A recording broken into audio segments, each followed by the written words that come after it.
This is Navtej Mangat, and greetings to all my fellow Jat brothers and sisters. And today, I would like to take this opportunity to address a number of issues concerning our Jat community, particularly in light of the current situation in the Indian subcontinent with regard to the tensions between Khalistanis and the Indian government, Canada, and other countries such as the UK, Australia, what have you, over this Khalistan element. And it puts the Jats, unfortunately, our community in a bit of a predicament because, as anyone is aware, most Sikhs are Jats. And of course, based in Punjab, which is associated with this Khalistan element. But what I should add here is that only 1% of Sikhs interviewed have any type of sympathy or empathy for Khalistan. It's an extremely small minority. It does not reflect Sikhs, and it certainly doesn't reflect Jats, because I think our culture, our community spirit, our sense of our pride, our sense of and pride in our heritage and our history overrides any type of religious extremism. One has to remember that Jats have been around for thousands of years. Religions like Sikhism, Islam, Hinduism, Buddhism have come relatively recently. So I think that we should not get divided by what is occurring at the moment with regard to these political events. It should not impact upon us or cause divisions between us and among our ranks, which of course seems to be the intention of the instigators. So I think that we should not support Khalistan, and because at the end of the day, the whole of that northwest Indian region belongs to us Jats. We are the ones who ruled this area, conquered this area, defended this area, brought tremendous economic prosperity to this area for thousands of years through our agriculture, through encouraging trade, through protecting various communities.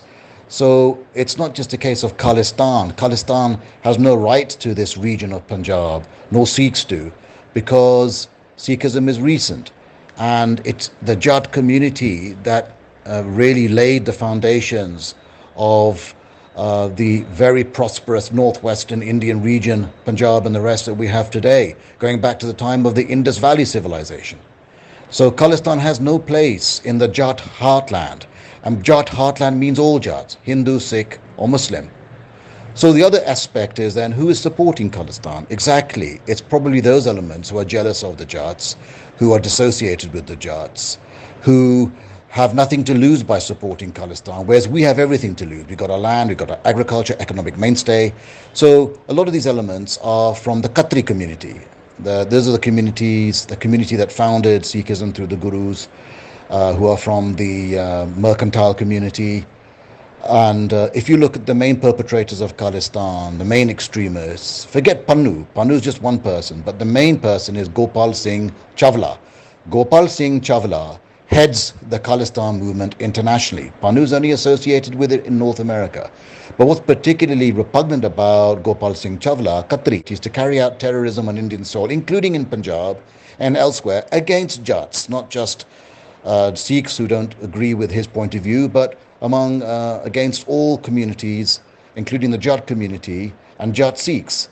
So the number of Jats in the high-profile positions in India who are supporting Khalistan is minimal.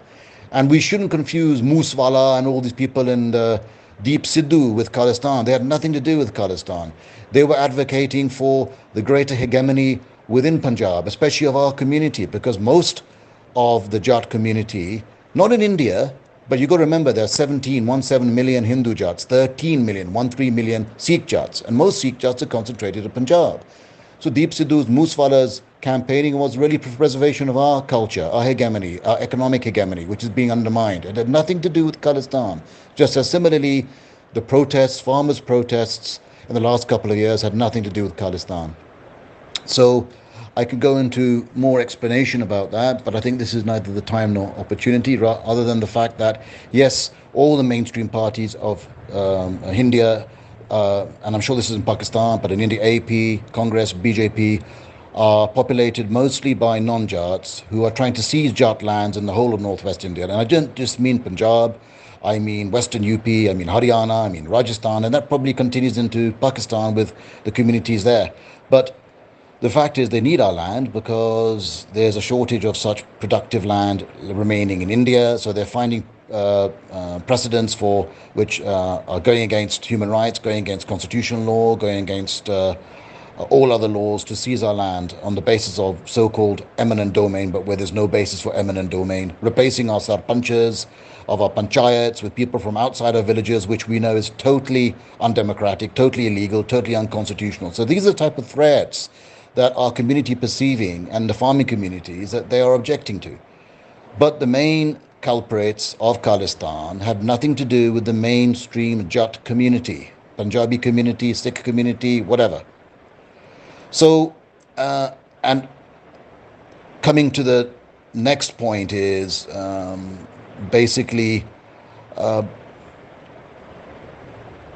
who are making the fools of us, who are making us kill in the name of religion. People like Hardeep Singh Nijjar, Pannu, we acknowledge, we accept that they are Jats, but they are in a minority. But the main people who are financing Khalistan, the main people who are putting forward the ideology, have nothing to do with the majority of the Jat community. I've already explained that. The solidarity among Jats is what we need to achieve. And the solidarity of Jats is there. One perfect illustration that I'm able to give you all is when the Gurdwara at Kartarpur was opened up in Pakistan. Who were the people who orchestrated that? Who were the people who achieved and accomplished that, who brought that about? It was the Omar Bajwa, the Commander-in-Chief of Pakistan, a Jat, and Navjot Sidhu, over here in India, Sikh Jat. So those two Jats between them brought our community, our Jat communities together by cooperating, collaborating, and allowing our mostly Jat communities to travel from between Pakistan and, of course, India.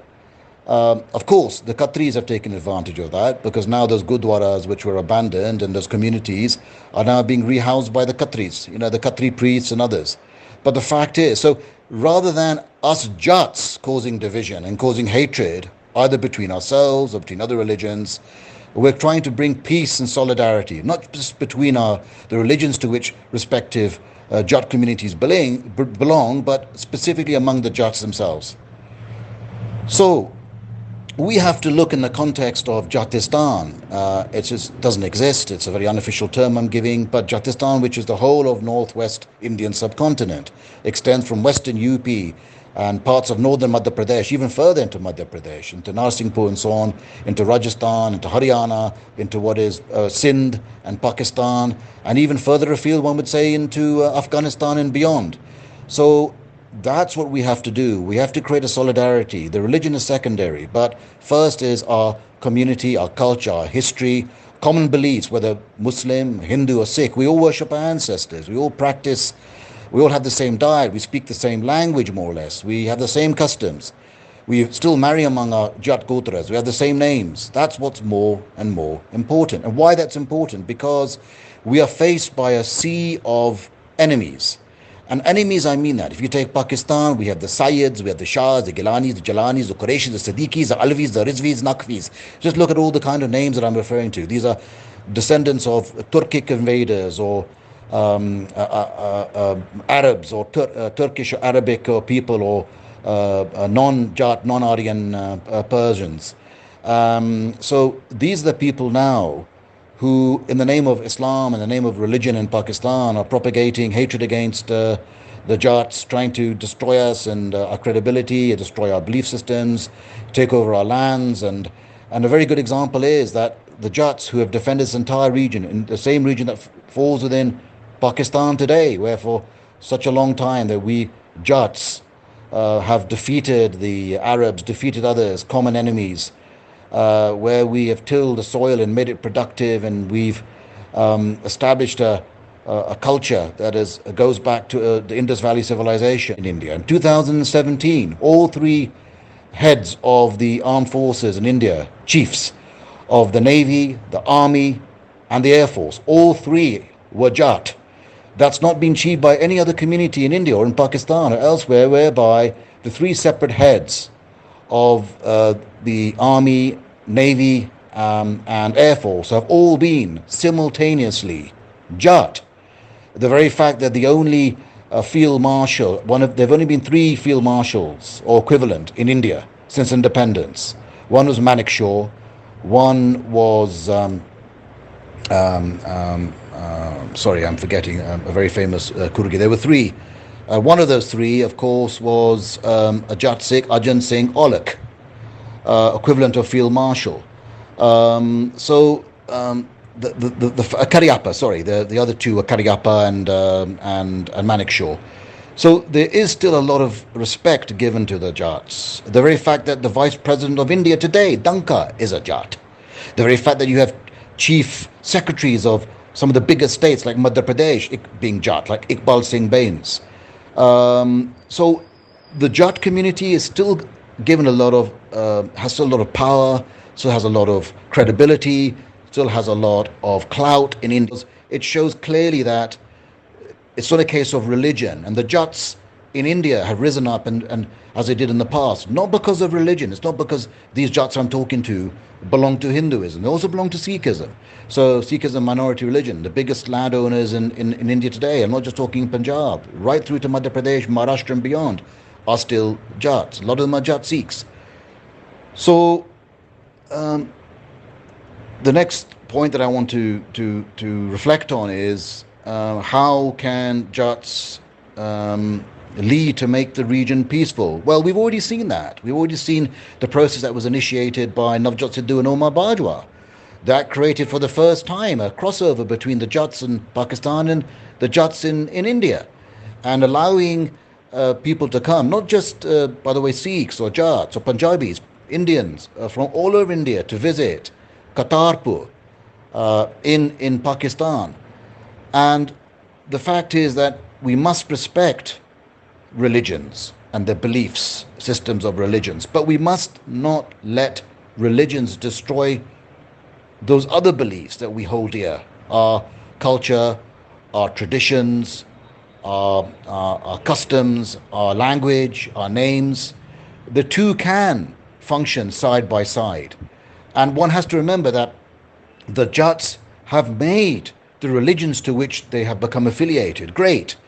Jats made Sikhism great. Sikhism didn't make Jats great. If you look at the history after the Gurus and after Banda Bahadur, the history was completely, Sikh history was completely attributable to the lead given by the Jat communities. Nawab Kapoor Singh Ji, the 12 Sikh missiles, all who were Jat, Maharaja Ranjit Singh. Similarly, if you look at Hinduism, what contributed to the upliftment and the survival of Hinduism against oppression, whether by the Mughals or whatever, it was the Jats. For example, Gokula, we have in the 17th century. We have Churaman. We have Surajmal, who conquered a huge empire in what is now UP and parts of MP and further afield, and gave a sense of pride and to the Jat community. We must not forget Hyder Ali and Tipu Sultan, who ruled most of southwest India, whose ancestors were Jats from the Punjab. So they also gave a great boost to the religion, to Islam, whether to its expansion, whether to its glory, particularly in terms of the martial and militaristic side. So we Jats clearly have shown that we can be very flexible as to what religion that we belong to, but at the same time not compromise our belief systems, our pride in our racial, ethnic origins, our language and our culture. And that's something that, as I said before, to be a Jat and to be a Sikh, to be a Jat and to be a Hindu, a Jat and a Buddhist, or a Jat and a Muslim, none of these things are incompatible. And we have to take pride in the fact also that we were Jats before we were Muslims, or we were Sikhs, or we were Hindus, or we were Christians, or we were Buddhists for thousands of years. When you look back to our ancient history, the first great empires of Central Asia were founded by the Jats. If we just take within the region of the Indian subcontinent, we have Vikramaditya, who conquered a vast region. Vikramaditya is a corruption of Vark, which is Jat, a vast region from Uzbekistan, what is current Uzbekistan, Kazakhstan, Afghanistan, into what is the whole of today Pakistan, parts of Persia, northwest India. Much later, we have other kings who came onto the scenario. Yashodharman, who defeated the Huns and defended India. King Harsha, we have King Kanishka, the Kushans, who are Jat. We have the Chandragupta Maurya, and the Mauryan Empire, I should say, that one of the largest empires of all time. Maurya Maures are Jats. We have even Buddh, who belonged to the Sakya clan, the Sakas being the Sakas equivalent to the Scythians, and again akin to us Jats.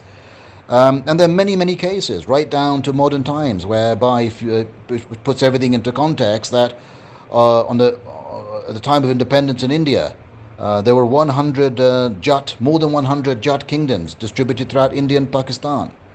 So, if we can show that we have survived for millennia, notwithstanding pressures from religions and invasions and other people and other communities, we can continue to survive in these modern times, which are no more or no less turbulent than previous centuries and millennia.